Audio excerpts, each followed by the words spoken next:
जय हिंद दोस्तों।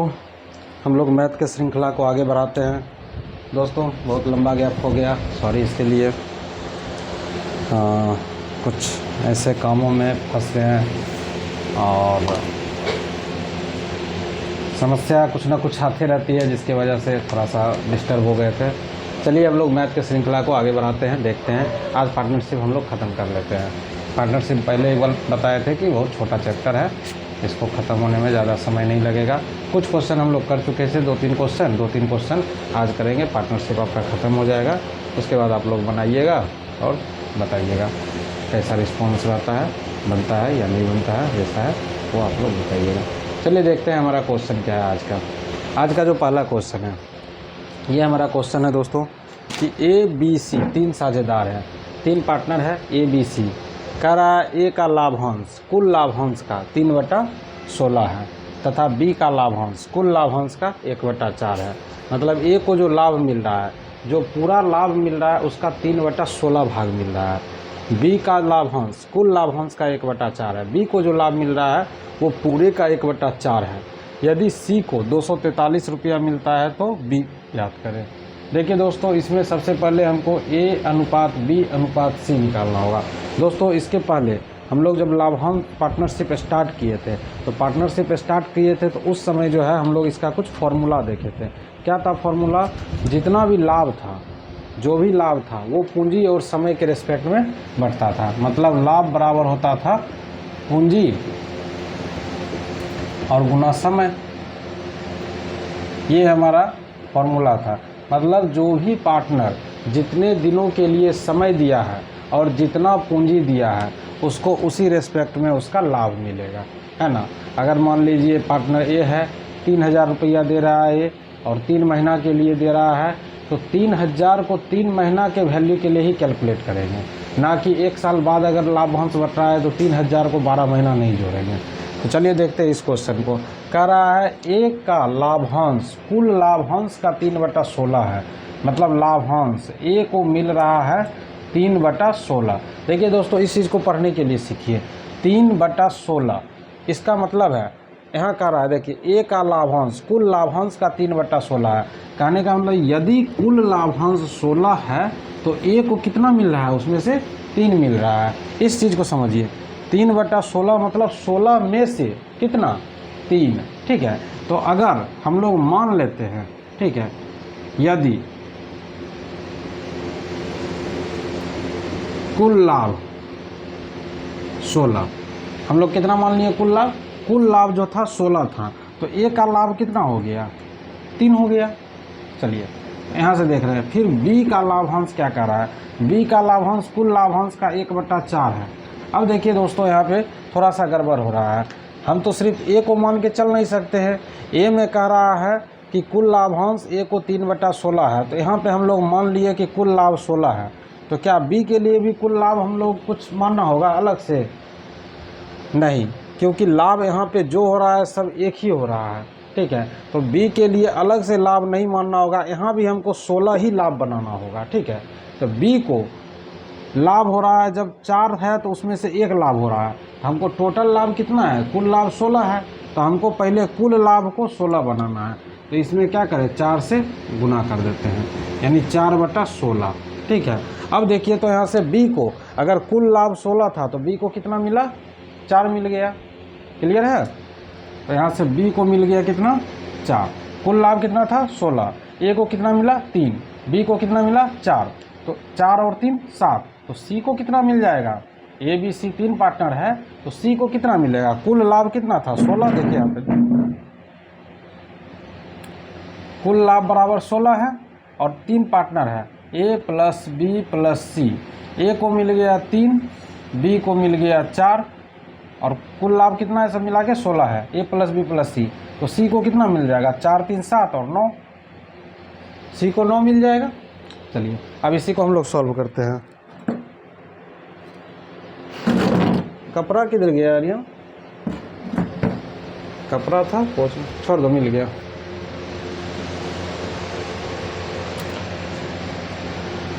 क्वेश्चन मिटाते हैं। क्वेश्चन आप लोग पॉज करके लिख लीजिएगा।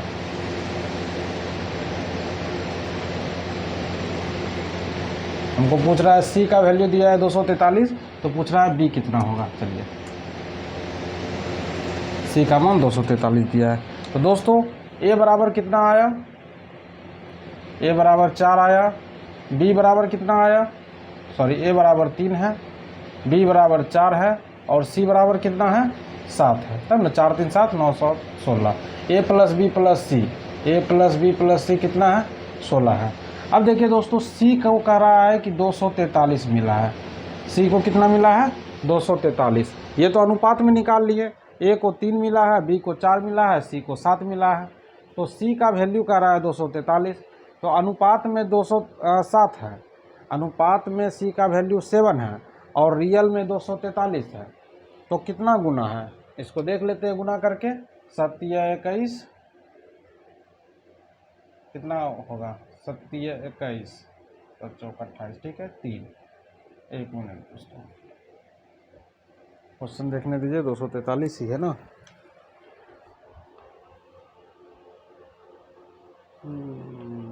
हो गया क्वेश्चन। हाँ सी को 243 लाभांश मिलता है, तो बी को कितनी मिलेगी। चलिए ठीक है 4 3 7, यहाँ पे गड़बड़ है, 16 में से 7 गया, कितना होगा बताइए, 7 थोड़ी होगा, यहाँ पे 9 होगा, 9 और 7 16। चलिए सी को मिल रहा है कितना, सी को मिल रहा है 243। तो सी को जब 243 मिल रहा है तो ये कितना गुना मिल रहा है, गुना करके देखिए। 9 दूना 18, 9 दूना 18, 6 9 7 63, 27, 27 गुना मिल रहा है सी को। तो बी का पूछ रहा है, तो बी में 27 से गुना कर देंगे, 27 चौका 108।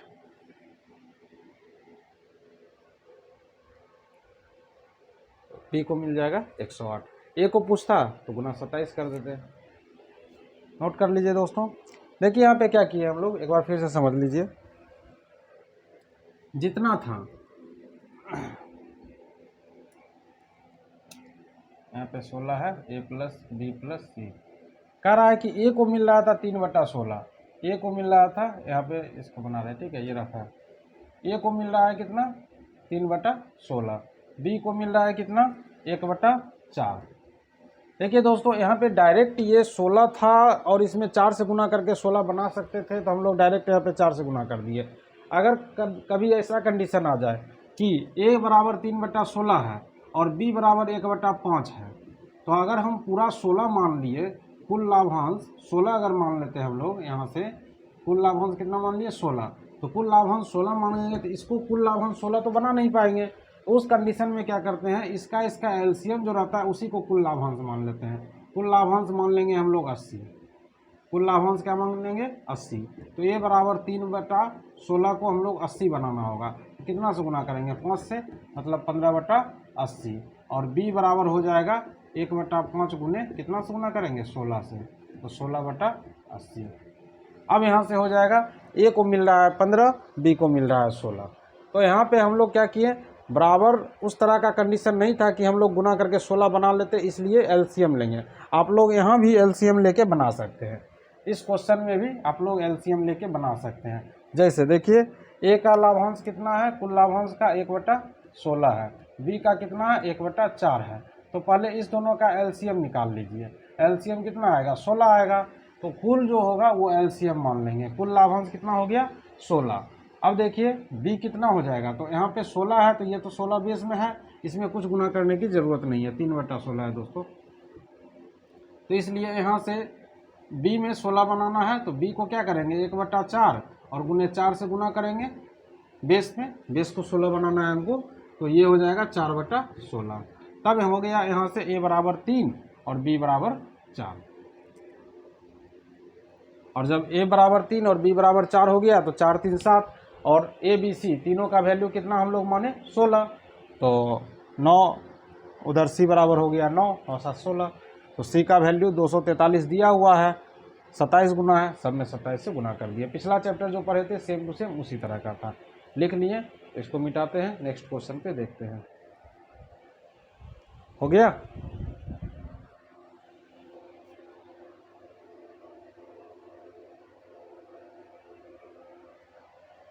चलिए इसको मिटाते हैं।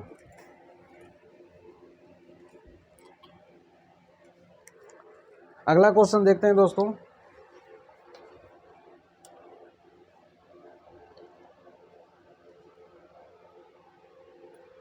ए बी सी साझेदार है, ए बी सी साझेदार है, करा ए पूंजी का 1/3 भाग, ए जो है पूंजी का 1/3 भाग 1/4 समय के लिए देता है, 1/4 समय के लिए देता है। ठीक है, ए जो है जो कुल पूंजी है उसका 1/3 भाग कितना समय के लिए दिया, 1/4 समय के लिए दिया। बी जो है पूंजी का, बी कितना लगा रहा है, 1/5 भाग लगा रहा है, कितना समय के लिए, 1/6 समय के लिए। ठीक है, देता है। और शेष पूंजी सी पूरे समय के लिए देता है। सी जो है शेष पूंजी, सी जो है पूरे समय के लिए देता है, पूरे समय के लिए देता है। ठीक है, अब कह रहा है यदि कुल लाभ 1820 है, कुल लाभ कितना है 1820 है, तब पूछ रहा है इसमें कि ए का लाभांश कितना होगा। ए बी सी 3 आदमी है। ठीक है, ए जो है 1/3 पूंजी दिया है, कितना समय के लिए, 1/4 समय के लिए। तो सबसे पहले पूंजी गुना समय हो जाएगा, ए का जो दिया है। बी जो दिया है वो कितना दिया, 1/5 दिया है, कितने समय के लिए, तो 1/6 समय के लिए। ये दोनों का गुना हो जाएगा। ठीक है, अब कह रहा है कि सी जो है पूरे समय के लिए दिया है शेष पूंजी, तो शेष बचेगा कितना, शेष कितना बचेगा ये हमको निकालना होगा, प्लस पूंजी कितना है। तो 1/3 एक दिया है, 1/5 दूसरा दिया है, तो दोनों को अगर ऐड कर देते हैं और एक में से घटा देते हैं तो वो मेरा क्या हो जाएगा, शेष बच जाएगा। तो शेष पूंजी कौन दिया है, सी दिया है। यहाँ पे देखिए दोस्तों, हम एलसीएम लेके पिछले क्वेश्चन में बनाए थे, इस क्वेश्चन में भी आप एलसीएम लेके बना सकते हैं। 2 मेथड है इसका बनाने का, दोनों मेथड हम आपको बताते हैं। ठीक है, क्वेश्चन पहले नोट कीजिए, क्वेश्चन को हम मिटाएंगे। चलिए हो गया, क्वेश्चन मिटाते हैं, नीचे बनाने का कोशिश करते हैं। ए कितना दिया है 1/3, बी कितना दिया है 1/5, ए प्लस बी मिल के कितना होगा, ए प्लस बी मिल के 1/3 प्लस 1/5, ये एलसीएम ले लेंगे, ये 15 हो जाएगा, ये 5 प्लस 3 मतलब 8/15। तो 8/15 ए और बी मिल के हो गया, तो सी कितना होगा, तो टोटल में से इसको घटा देंगे, टोटल 1 है, 1 माइनस 8/15, ये हो जाएगा 7/15। दोस्तों ये लाइन शायद समझ में नहीं आया होगा कि 1 से क्यों घटा है। दोस्तों 1 से इसलिए घटा है क्योंकि कह रहा है ए कुल पूंजी का 1/3, कहने का मतलब कि अगर यहाँ पे पूरा पूंजी 1 था तो उसका तीसरा हिस्सा, ठीक है, पूरे एक पूंजी में से ये अगर मान लीजिए एक पूरा रोटी है तो एक में से तीसरा हिस्सा, एक हिस्सा अगर 3 हिस्सा में करते हैं तो एक हिस्सा जो है ए लगाया है, यानी हम लोग यहाँ पे एक मान के चले कि पूरा पूंजी कितना था, 1 था। तो जब पूरा पूंजी 1 था, कंप्लीट 1 था, तो उसमें से ए का हिस्सा 1/3 था, यानी एक में से तीसरा हिस्सा ए का था, 5वां हिस्सा बी का था, तो सी का हिस्सा कितना हुआ, तो सबको जोड़ दिए और जो 1 था पूरा पूंजी उस 1 में से घटा दिए तो वो सी का हिस्सा हो गया। तो इसीलिए सी का हिस्सा हमारा आया 7/15। अब देखिए कह रहे हैं कि पूरे समय के लिए, समय का हमको कुछ अता पता नहीं है, तो मान लेते हैं 1 साल, 1 महीना, मतलब समय को 1 यूनिट में हम लोग ले रहे हैं, कुछ भी हो सकता है, 1 साल हो, 1 महीना हो, 1 दशक हो, कुछ भी हो सकता है यूनिट। ठीक है, तो यहाँ पे 1 साल के लिए मान लेते लगाया है। तो चलिए अब फॉर्मूला पे हम लोग आते हैं और इसको सॉल्व करते हैं। ए बी सी का अनुपात क्या होगा, कुल लाभांश में जो है कुल पूंजी गुने कुल समय। ए कितना दिया है 1/3 दिया है, 1/3 कितना समय के लिए, 1/4 समय के लिए। अनुपात बी कितना दिया है 1/5 दिया है, कितना समय के लिए, बी 1/5 दिया, 1/6 समय के लिए। अनुपात बचा क्या, सी कितना दिया है, शेष कुल, यानी जो घटा के आया वो 7/15। कितना समय के लिए, तो एक समय के लिए, मतलब जो बचा हुआ समय था पूरा का पूरा समय के लिए, पूरे समय के लिए, बचा हुआ समय नहीं, सी पूरे समय के लिए, मतलब पूरा समय के लिए जो है सी दिया है कितना, तो 7/15। अब इसको सॉल्व करते हैं अनुपात को, और यहाँ से क्वेश्चन हम लोग का सॉल्व हो जाएगा।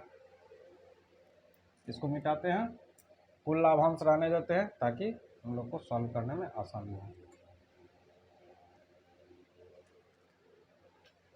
देखिए यहाँ से ये हो जाएगा हमारा 1/12 अनुपात 1/30 अनुपात 7/15।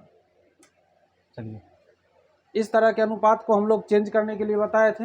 ये हमारा जब बटा में है तो इसको सिंपल अनुपात में चेंज कैसे करेंगे, इस सब का एलसीएम ले लेंगे, सबका एलसीएम 12, 30, 15 का एलसीएम, ठीक है, 12, 30, 15 का एलसीएम कितना हो जाएगा, 60 आ जाएगा। और जो एलसीएम आएगा उसको इसमें गुना कर देंगे, 1/12 गुने 60 अनुपात 1/30 गुने 60 अनुपात 7/15 गुने 60, ठीक है, 12 पचे 60, 30 दूना 60, 15 चौका 60। ये अनुपात आ गया 5:2 ये 7 चौक 28, यही अनुपात आएगा। चलिए, अब कह रहा है कुल लाभ 1820 है, तो यहाँ से कुल लाभ कितना हो रहा है, 5 2 7 और 28 और 7 35, कुल लाभ 35 हो रहा है। देखिए 28 2 30 5 35, लेकिन क्वेश्चन में कितना दिया हुआ है कुल लाभ 1820, तो 1820 जब कुल लाभ दिया है तो ये कितना गुना है, इसको हम लोग गुना करके देख लेते हैं, भाग देके 1820 में 35 से भाग देंगे। भाग दीजिए दोस्तों, भाग देके कितना आता है जल्दी से बताइए तो।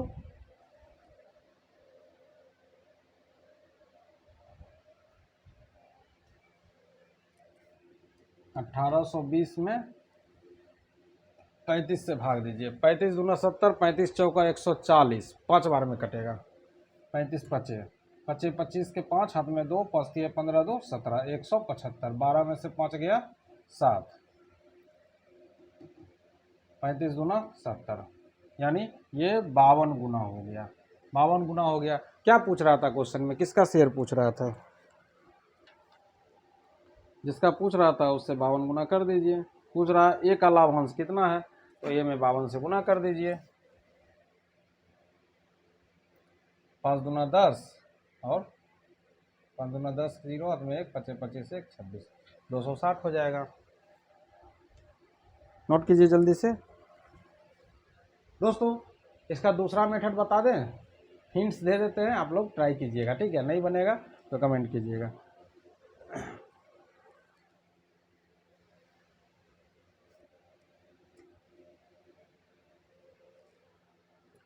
दूसरा मेथड है दोस्तों, कह रहा है ए पूंजी का 1/3 भाग, ए कितना लगा रहा है 1/3 भाग, कितना समय के लिए 1/4 समय के लिए। बी पूंजी का 1/5 भाग, बी कितना लगा रहा है 1/5 भाग, कितना समय के लिए लगा रहा है, तो ये लगा रहा है आपका 1/5 भाग 1/6 समय के लिए। और सी कह रहा है शेष पूंजी पूरे समय के लिए। चलिए, तो हम लोग इसके पहले क्वेश्चन में बताए थे कि ए 1/3 भाग लगा रहा है और बी 1/5 भाग लगा रहा है, तो कुल पूंजी है कितना, कुल पूंजी निकालने के लिए बोले थे कि इसका हम लोग एलसीएम ले लेते हैं। एलसीएम कितना आएगा 15, है ना, तो बेस को हमको 15 बना लेना है। उस समय बड़ा एक में 16 था, एक में 4 था, तो डायरेक्ट 4 से गुना कर दिए, इसमें देखिए अलग अलग है। तो अब बेस को 15 बनाना है, तो बेस को 15 बनाने के लिए 1/3 गुने 5/5 करेंगे, यानी 5/15 आ जाएगा। और बी बराबर आ जाएगा 1/5 गुने 3/3 करेंगे तो 3/15। अब यहाँ से देख लीजिए कुल पूंजी 15 हो गया मेरा, कुल पूंजी क्या हो गया, इस साइड मिटा दें।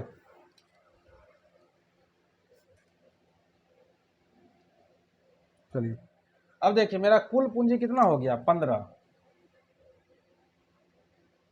कुल पूंजी बराबर 15, उसमें ए का हिस्सा कितना है 5, बी का हिस्सा कितना है 3, तो सी का हिस्सा कितना हो जाएगा 5 3 8, है ना, और इधर टोटल कितना है 15, तो 8 और 7 15,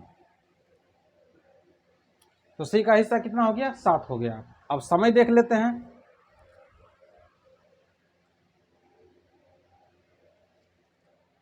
समय देखिए ए कितना समय दे रहा है, ए का समय है 1/4, बी का समय है 1/6, तो कुल कितना समय है, कुल समय हमको निकालना है। तो कुल समय के लिए फिर इसका एलसीएम लेते हैं, इसका एलसीएम आ जाएगा कितना आपका 12 आ जाएगा, बेस को 12 बनाते हैं, तो 1/4 में क्या करेंगे 3/3 से गुना करेंगे और इसमें 1/2 से, ये हो जाएगा आपका 3/12 और ये हो जाएगा आपका 1/2 से करना होगा 2/2, 2/12। अब कुल समय कितना आ गया दोस्तों, तो कुल समय आ गया 12, तो लगा देते हैं। ए कितना समय के लिए लगा रहा है, ए लगा रहा है यहाँ पे 3 समय के लिए, तो ए बी सी 5 गुने 3 समय के लिए लगा रहा है। बी कितना समय के लिए लगा रहा है, तो 2 समय के लिए, तो बी का पूंजी कितना है 3 गुने 2। सी कितना लगा रहा है 7 पूंजी लगा रहा है, कितना समय के लिए, पूरे समय के लिए।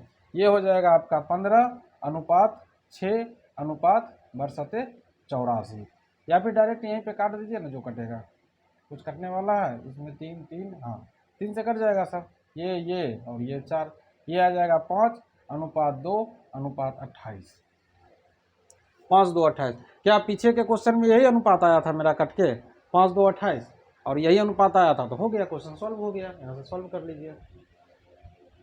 कौन सा मेथड अच्छा लगा दोस्तों बताइएगा कमेंट करके, ताकि उसी मेथड को आगे के क्वेश्चन में हम लोग कोशिश करेंगे कि उसी मेथड को हम लोग सॉल्व करें जो आपको इजीली समझ में आए, जो अच्छे से आप बना पाते हैं। दोस्तों अगर कॉन्सेप्ट क्लियर रहेगा तो सारा मेथड आपको इजी समझ में आएगा और सारे मेथड से आप अच्छे से सॉल्व कर सकते हैं। लेकिन अगर कॉन्सेप्ट क्लियर नहीं रहेगा तो आप किसी भी मेथड से बनाइएगा, आप बस रट्टा मार रहे हैं और कुछ नहीं कर रहे हैं।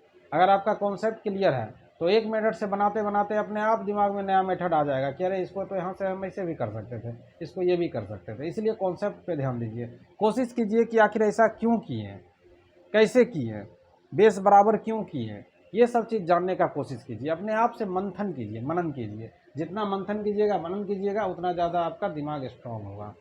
चलिए नेक्स्ट क्वेश्चन देखते हैं, इसको नोट कीजिए जल्दी से।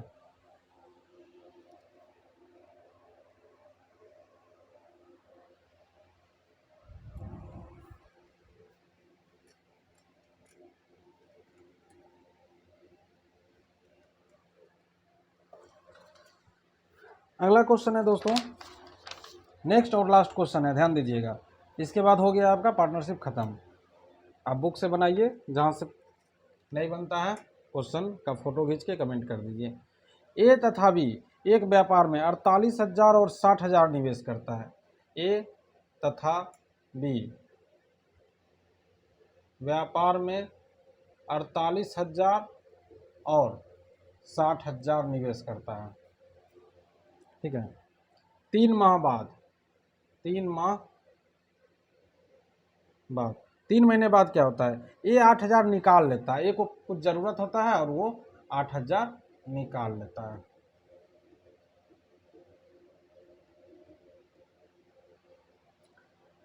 जबकि बी व्यापार शुरू होने के 6 माह बाद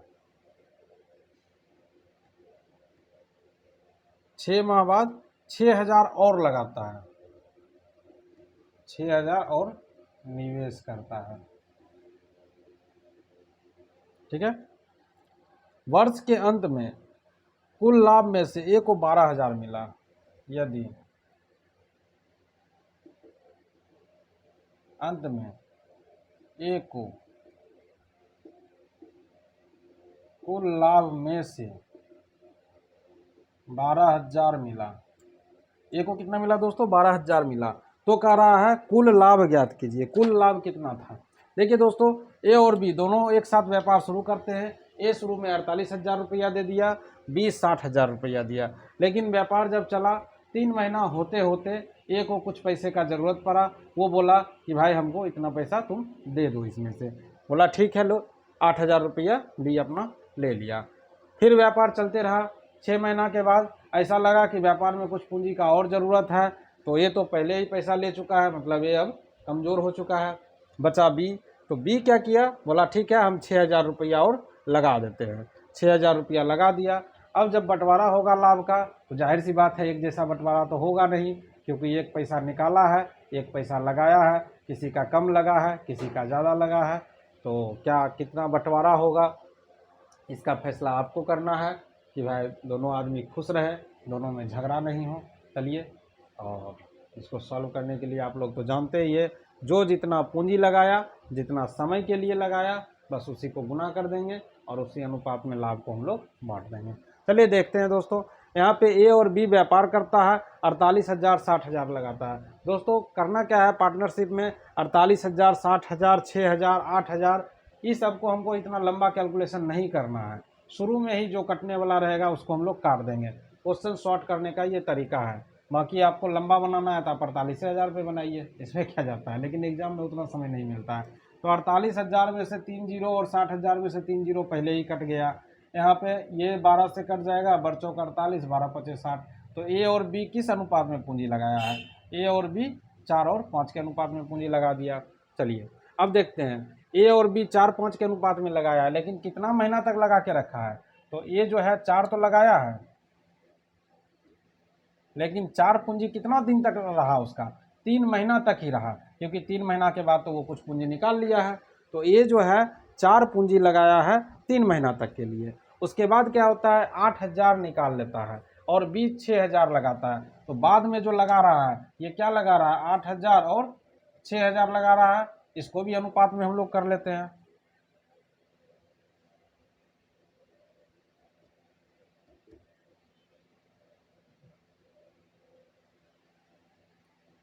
कितना हो जाएगा,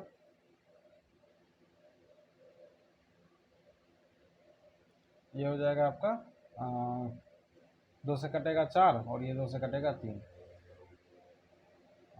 4:3 में। तो बाद में जो लगाया है, बाद में क्या लगाया है, ये जो है 4 निकाल लिया है, ठीक है।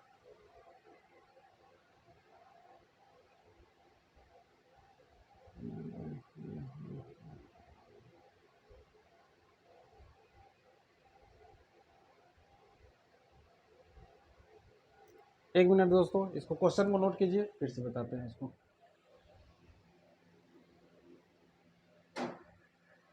देखते हैं, अगर 48,000 पे बनेगा तो 48,000 पे ही बनाएंगे, लेकिन 48,000 पे लंबा हो जाएगा। क्वेश्चन नोट कीजिए।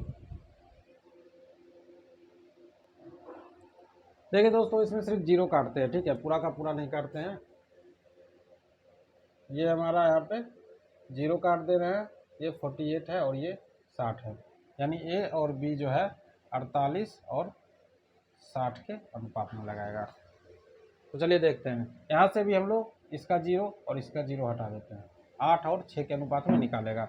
तो ये जो है 48 लगाया, कितना महीने के लिए, 3 महीना के लिए।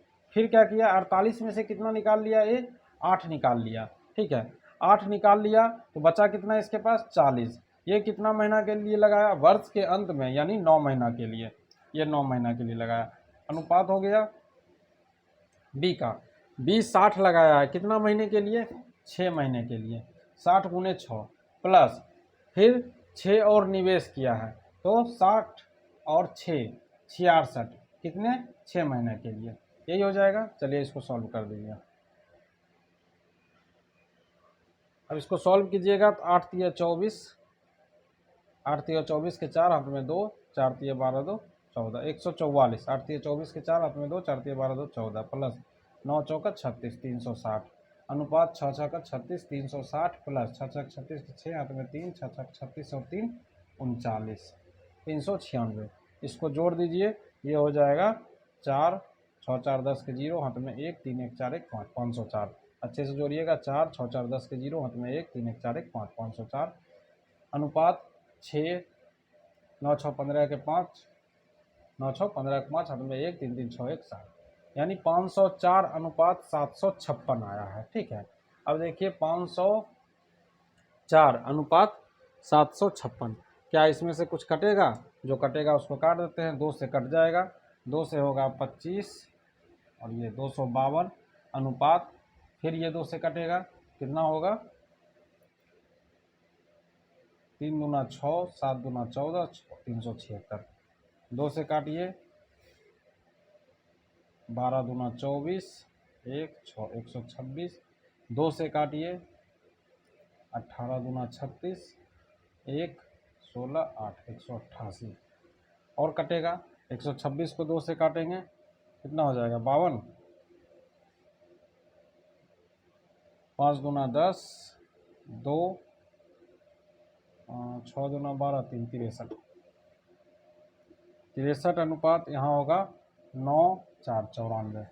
और कटेगा 9 4 13, नहीं कटेगा। अब करा, यदि एक को कुल लाभ में से 12,000 मिला है, यानी एक को जो लाभ मिला है ये कितना मिला है, 12,000 मिला है, तो ये कितना गुना है, ये कितना गुना है, इसको भाग दे के पॉइंट में कन्वर्ट करना पड़ेगा। भाग दे के पॉइंट में कन्वर्ट कर लीजिए, जितना गुना इसको मिला है उतना ही गुना डी को मिलेगा। दोस्तों इसको हम लोग भाग नहीं कर रहे हैं, भाग बहुत लंबा नहीं, पॉइंट में जाएगा। इसको आप लोग खुद से करके कमेंट करके आंसर बताइएगा। जय हिंद दोस्तों।